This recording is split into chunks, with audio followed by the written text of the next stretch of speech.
Oke, Assalamualaikum warahmatullahi wabarakatuh. Pada pertemuan kali ini kita akan membahas mengenai konsep bahasa, fungsi bahasa, dan juga sifat bahasa. Sebagaimana kita ketahui, bahasa Indonesia itu sendiri adalah bahasa nasional, bahasa pemersatu bangsa Indonesia dari Sabang sampai ke Merauke. Apapun itu suku bangsa yang kita miliki, namun pemersatu atau yang membuat kita nanti bisa klub ngomongnya, bisa mengerti satu sama lain walaupun berbeda-beda bahasa dalam suku bangsa dan suku budaya, namun kita harus bisa menggunakan bahasa Indonesia sebagai bahasa pengantar kita sebagai warga negara Indonesia ya. Jadi itu peran fungsi bahasa Indonesia sendiri. Nah, dalam bidang akademik, bahasa Indonesia telah menunjukkan peranan juga dalam berbagai disiplin ilmu melalui bentuk-bentuk tulisan ilmiah seperti makalah dan skripsi dan juga artikel-artikel media massa lainnya. Pada dasarnya, interaksi dan macam kegiatan akademik ini tidak akan sempurna atau berjalan baik dan benar jika tidak ada bahasa sebagai pengantarnya yang membuat pembaca mengerti dan memahami satu sama lainnya. Nah, begitu pentingnya bahasa sebagai sarana komunikasi, batasan atau pengertian bahasa di sini yang dimaksud adalah sebagai konsep sarana komunikasi antar anggota masyarakat dalam menyampaikan ide dan perasaan secara lisan dan tertulis. Nah, jadi sebagai bahasa komunikasi lisan dan tertulis itu sendiri, bahasa Indonesia diaplikasikan melalui berbagai macam hal seperti tata pikir, tata ucap, tata tulis, dan tata laku. Nah, aplikasi atau poin-poin tersebut merupakan konteks ilmiah dan akademis. Oleh karena itu, bahasa Indonesia merupakan konsepsi bahasa yang termasuk dalam kepribadian mahasiswa sehingga mampu nanti menjadi pemimpin dalam lingkungannya masing-masing. Nah, kedua komunikasi tersebut berkaitan dengan konsepsi bahasa. Sedangkan konsepsi bahasa tersebut menunjukkan bahwa sistem lambang bunyi, ujaran, dan lambang tulisan digunakan untuk berkomunikasi ya dalam masyarakat dan lingkungan akademis itu sendiri. Bahasa yang baik dikembangkan oleh pemakainya berdasarkan kaidah-kaidah yang tertata dalam suatu sistem bahasa Indonesia yang baik dan benar. Nah, kaidah bahasa Indonesia yang baik dan benar itu sudah ada dalam Kamus Bahasa Indonesia itu sendiri. Begitu konsepsi dari bahasa itu sendiri. Nah, dari segi fungsi bahasa yang utama dan pertama sudah terlihat dalam konsepsi tadi. Nah, yaitu fungsi komunikasi dalam bahasa berlaku bagi semua bahasa apapun dan dimanapun. Dalam berbagai literatur bahasa atau ahli bahasa linguis bersepakat mengatakan fungsi-fungsi bahasa. Nah, ada 4 fungsi bahasa di sini ya. Yang pertama itu fungsi ekspresi dalam bahasa. Apa itu fungsi ekspresi? Namanya saja ekspresi. Artinya, sebagai alat ekspresi, bahasa dipergunakan sebagai alat untuk menyatakan dirinya sendiri. Hal ini digunakan manusia sebagai ekspresi ungkapan terhadap orang tuanya, terhadap temannya, terhadap sesamanya, dan lain sebagainya. Yang kedua, fungsi komunikasi dalam bahasa. Fungsi komunikasi dalam bahasa merupakan akibat ekspresi diri manusia itu sendiri. Komunikasi bahasa dapat dilakukan melalui lisan maupun tulisan. Jadi nggak hanya lisan saja, tulisan itu juga termasuk cara kita berkomunikasi. Oke. Kemudian fungsi adaptasi dan integrasi dalam bahasa. Apa itu adaptasi? Adaptasi berarti menyesuaikan diri ya. Seseorang akan beradaptasi dengan lingkungan di sekitarnya. Berarti menggunakan bahasa Indonesia. Kalau tidak mengerti bahasa daerahnya, dia akan menggunakan bahasa Indonesia sebagai bahasa pengantarnya. Oleh karena itu, dia akan mempergunakan dan memilih bahasa yang baik dan benar berkaitan dengan situasi dan kondisi lingkungannya. Nah, demikian halnya dengan integrasi. Seseorang akan menyesuaikan pilihan kata dan kalimat yang sesuai sehingga apakah baku ataukah non baku. Misalnya, saat berbicara dengan teman, maka orang tersebut akan menggunakan bahasa non formal. Adapun saat berbicara dengan orang tua atau di lingkungan akademik, maka dia akan menggunakan bahasa yang formal, atau misalnya dengan atasannya, dia akan menggunakan bahasa yang sesuai dengan situasi dan lingkungannya tersebut. Nah, yang keempat, fungsi kontrol. Fungsi kontrol sosial atau direktif dalam bahasa. Apa itu fungsi kontrol sosial? Sebagai fungsi kontrol sosial, seseorang mampu menggunakan bahasa dengan kalimat yang efektif. Maksudnya, pesan yang disampaikan mampu dipahami oleh lawan bicara, tidak bertele-tele, sesuai dengan kaidah dan tata bahasa Indonesia, dan sesuai dengan situasi dan kondisinya. Selain itu, sebagai fungsi sosial, setiap individu mampu mengontrol dirinya masing-masing.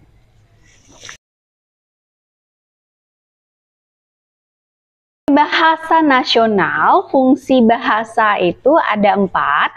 Yang pertama yaitu bahasa sebagai lambang kebanggaan kebangsaan. Nah, karena bahasa Indonesia merupakan bahasa yang merupakan bahasa pengantar bagi kita bangga menggunakan bahasa Indonesia. Yang kedua, sebagai bahasa nasional, bahasa Indonesia merupakan lambang identitas nasional. Jadi, lambang orang Indonesia itu adalah bahasa Indonesia. Ketika kita pergi ke luar negeri menggunakan bahasa Indonesia, itu lambang identitas kita. Kemudian yang ketiga, alat perhubungan antar warga, antar daerah, dan juga antar budaya yang mempersatukan komunikasi kita satu sama lain.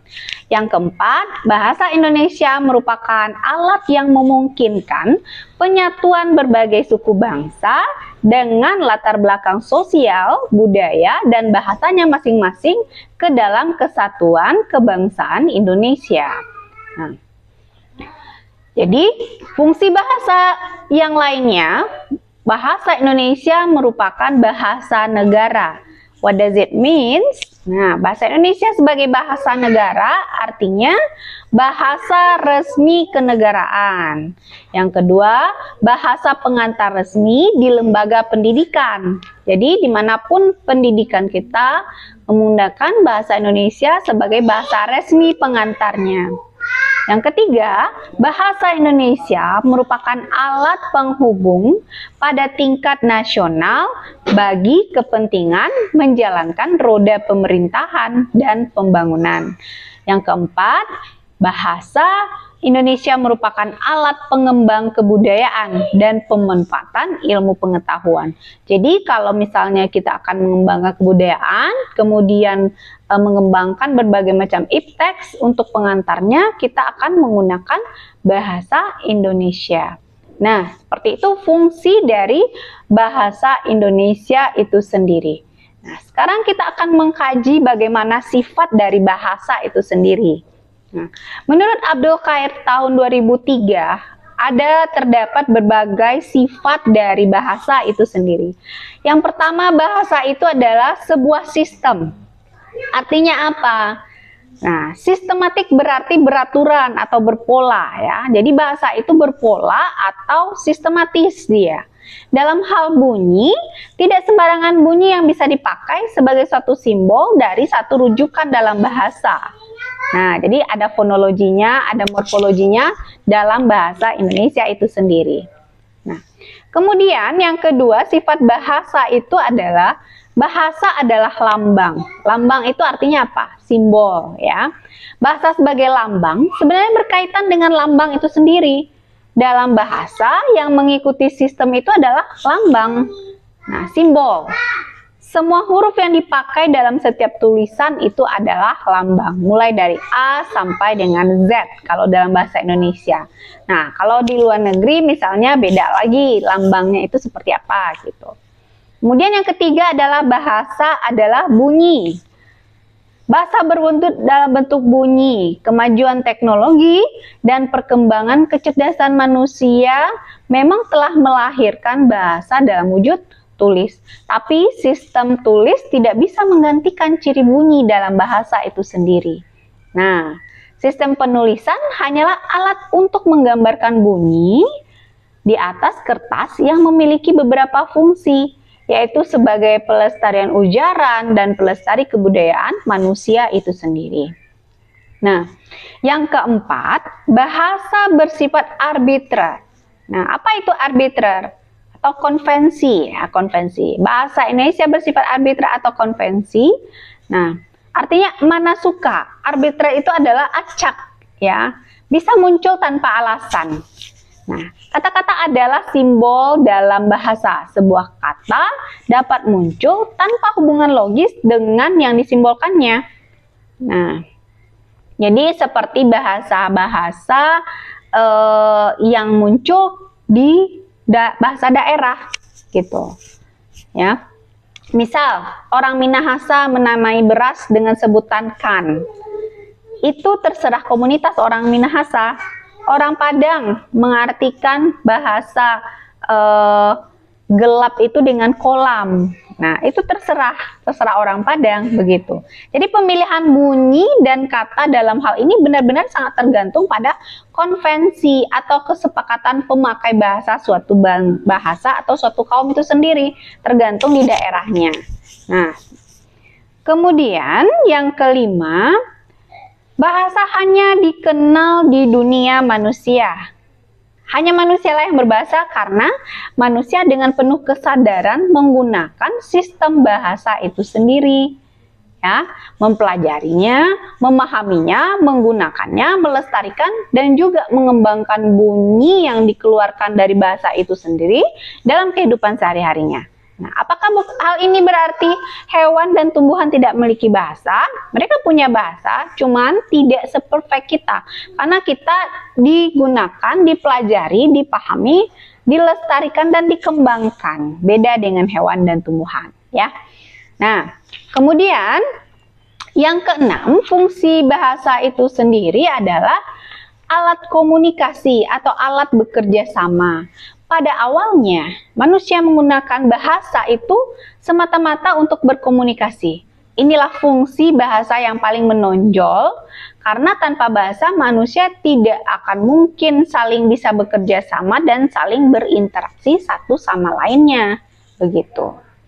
Nah, yang ketujuh, bahasa berfungsi sebagai identitas suatu komunitas. Di samping sebagai alat komunikasi, dia juga merupakan simbol suatu identitas, suatu grup misalnya, atau komunitas, atau partai misalnya, atau apa misalnya, ya. Jadi bahasa ini merupakan suatu sistem simbol manusia yang lengkap, sehingga tidak mengherankan kalau bahasa juga bisa menjadi simbol ethnoculture, ya, ethnoculture. Nah, kemudian sifat bahasa yang kedelapan yaitu bahasa itu bermakna. Nah, ada bahasa yang sifatnya hakiki dari bahasa yang berwujud lambang. Sebagai lambang, dia memiliki makna. Lambang itu adalah bahasa. Misalnya saja di jalan, kita lihat ada sebuah gambar strip. Itu bahasa. Artinya apa? Dilarang melewati jalur ini. Itu bahasa. Dia memiliki makna tersendiri. Ya, dan orang-orang bisa memahami melalui simbol, melalui bahasa simbol tadi. Nah, itu dia. Kemudian, bahasa itu bersifat konvensional. Nah, konvensional di sini maksudnya bagaimana? Meskipun hubungan antara lambang bunyi dengan yang dilambangkannya itu bersifat arbitrer atau acak, tapi penggunaan lambang tersebut untuk suatu konsep itu tertentu bersifat konvensional. Artinya semua anggota masyarakat bahasa itu mematuhi konvensi bahwasanya lambang tertentu itu digunakan untuk mewakili konsep yang diwakilinya tadi. Nah, itu dia. Ya. Selanjutnya, sifat bahasa itu bersifat unik. Unik itu adalah spesial, berkarakter. Nah, punya ciri khas sendiri yang tidak dimiliki oleh bahasa lainnya. Ciri khas ini bisa seperti sistem bunyinya, sistem pembentukan katanya, sistem pembentukan kalimatnya, atau sistem-sistem lainnya. Misal, kalau dalam bahasa Indonesia itu kan kita beda dengan bahasa Inggris. Kalau bahasa Inggris dia punya tenses untuk pengaturan bahasanya. Ada present, past tense, ada continuous, ada future. Kalau kita sekarang, besok, kemarin. Nah, itu bedanya hanya di waktu, ya. Jadi ada pembedanya, seperti itu dia. Nah, kemudian itu ciri khasnya. Nah, selanjutnya sifat bahasa itu bersifat universal. Universal. Artinya di samping bersifat unik, dia punya ciri yang bersifat universal. Ya, artinya dimiliki ciri-ciri yang sama yang dimiliki oleh setiap bahasa yang ada di dunia ini. Misalnya, ciri universal bahasa yang paling umum adalah bahasa itu mempunyai bunyi bahasa yang terdiri dari vokal dan konsonan. Kalau dalam bahasa Indonesia kita punya vokal 5 dan juga ada konsonan selebihnya. A, I, U, E, O, kemudian selanjutnya ada konsonan. Oke. Kemudian selanjutnya, bahasa itu bersifat produktif. Nah, produktif di sini bagaimana? Menghasilkan, ya, menghasilkan. Artinya, meskipun unsur-unsur bahasa itu terbatas, tapi dengan unsur-unsur yang jumlahnya terbatas itu dapat dibuat satuan-satuan bahasa yang tidak terbatas, meski secara relatif, sesuai dengan sistem yang berlaku dalam bahasa itu sendiri, ya. Nah, jadi sesuai dengan fonologinya, seperti itu dia. Kemudian yang ke-13, bahasa itu bervariasi. Bervariasi itu beragam. Anggota masyarakat suatu bahasa biasanya terdiri dari berbagai orang dengan berbagai status sosial, ya, dan latar belakang budaya yang tidak sama. Nah, karena perbedaan tersebut, maka bahasa yang digunakan menjadi bervariasi pula. Nah, ada 3 variasinya. Ada idiolek, ada dialek, ada ragam, ya, dalam istilah penggunaan sifat bahasa itu sendiri. Apa itu? Nah, kalau idiolek, biasanya kita mengenal idiolek, itu ragam bahasa yang bersifat perorangan. Nah, kalau dialek, itu variasi bahasa yang digunakan oleh sekelompok anggota masyarakat pada suatu tempat atau suatu waktu. Itu dialek, ya. Tapi kalau ragam itu ada variasi bahasa yang digunakan dalam situasi tertentu.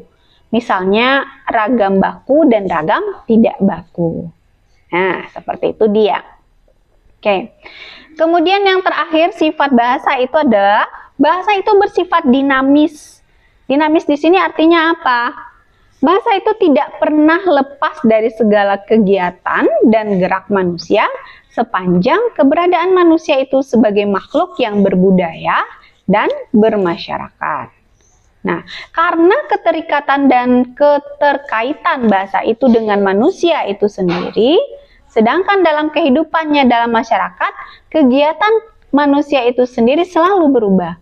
Maka bahasa menjadi ikut berubah juga seiring berjalannya waktu, terjadi pergeseran bahasa juga. Nah, seperti bahasa gaul misalnya, ada istilah trends, menjadi tidak tetap atau dinamis dia, menjadi kasar, ada menjadi halus, seperti itu dia, sesuai dengan perkembangan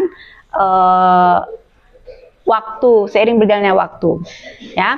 Perubahan itu dapat berupa pemunculan kata atau istilah baru, peralihan makna sebuah kata, dan perubahan-perubahan lainnya. Nah, seperti itu dia konsep, fungsi, dan juga sifat bahasa.